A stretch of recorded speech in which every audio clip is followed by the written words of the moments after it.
Hello everyone, how are you doing? This is MD Tech here with another quick tutorial. In today's tutorial I'm going to show you guys how to resolve if the DS4 Windows application is not recognizing your controller. So this should hopefully be a pretty straightforward process here, and without further ado, let's go ahead and jump right into it.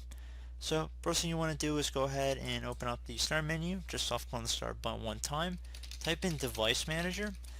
Best match should come back with device manager here. You want to just left click on that to open up the application.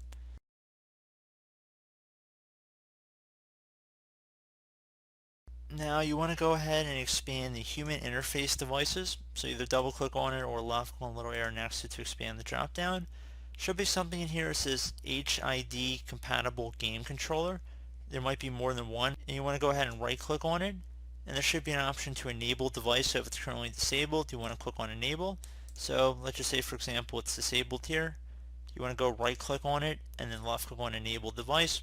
There might be more than one like I said, so again HID compatible game controller. And if there's any other human interface devices, if that's still not resolved in the prompt, consider trying to enable them as well. So hopefully that would be able to resolve your issue.